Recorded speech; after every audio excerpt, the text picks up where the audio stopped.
The Frostbit Hills of Wyoming, 1878. A lone carriage makes its way across an abandoned trail with one passenger by the name of Oma Freeman and her dog, Mustache. After a long journey, their carriage pulls to a stop before a small wood cabin resting on stilts, a full foot off the ground. Oma leapt from her wagon and approached the isolated building, but before her first step, a howling wolfhound bolted out from beneath the porch, held back by nothing but a strained cotton rope. Instinctually, she reached for her pistol as the hound's master called from inside. "Shut up, Serby! Serby, shut up!" Hesitant, the foaming beast's incessant barks calmed to a growl, then finally a whimper as it retreated back to the darkness beneath the house. The voice inside spoke to Oma. "Sorry about the mutt," it said. "You can come on in, the door's open." A long moment passed before she holstered her iron and climbed the decrepit stairs toward the front door. The tiny cabin was further dwarfed by its cluttered interior. A large cast-iron stove and a full-size bed took up half the room, and the rest was stuffed to the gills with books, old winter boots, and milk crates full of trinkets. Upholstery equipment lined the walls alongside countless coats in various states of disrepair.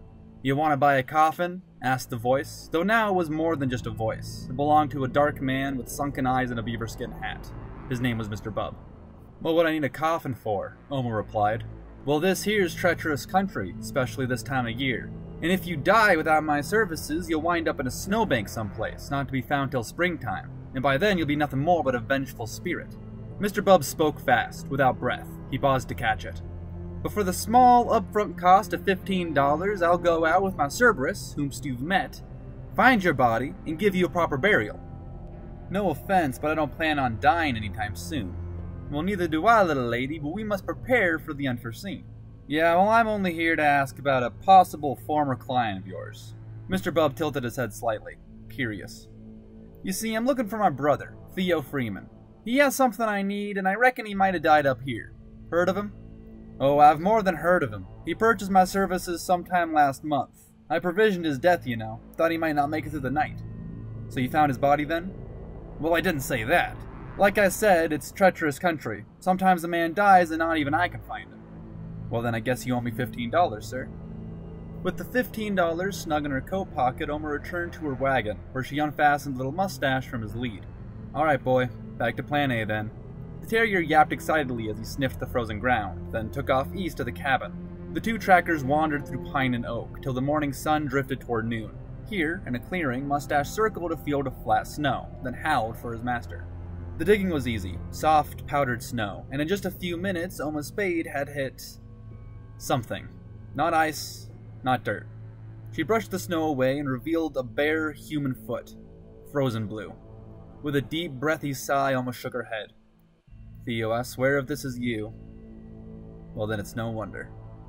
She studied the position of the rigor-mortic leg and began to dig where she assumed the rest of the body may have been. It wasn't long before she uncovered the dead man's torso, then finally, his face. It stared back at her with dark, hollow eyes, its mouth permanently fixed in a misshapen grin. It wasn't her brother, and yet she examined it for some time. Not only was he missing his boots, but his winter coat as well. All belongings, really, aside from his oversized long johns and a Papagallo canteen which hung loosely around his neck.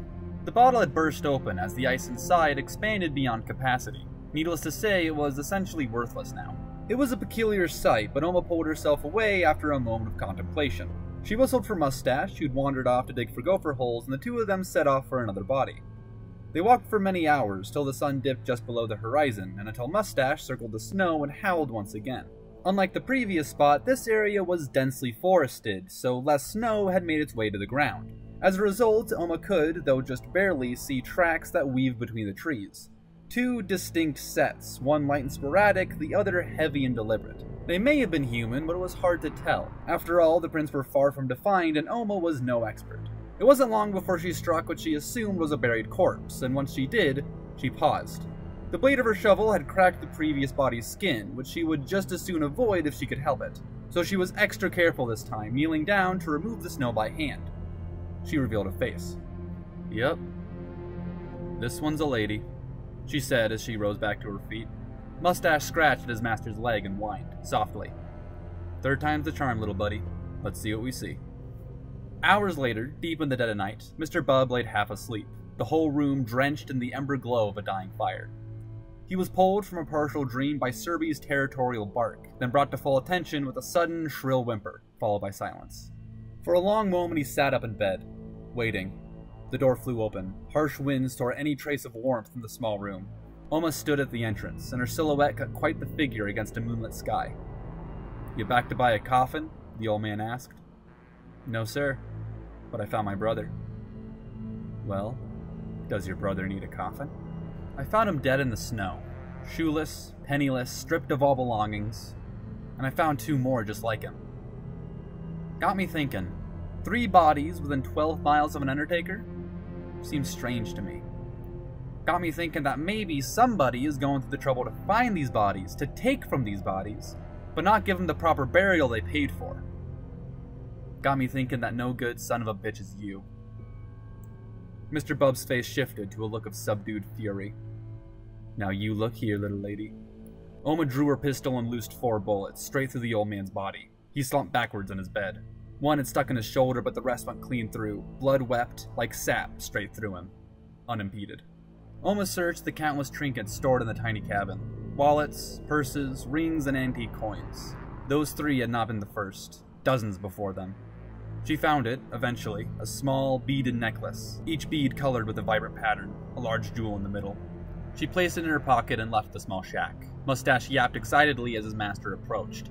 She checked on her brother, whose body was secured on top of the carriage, then set off once again, down the lonesome trail.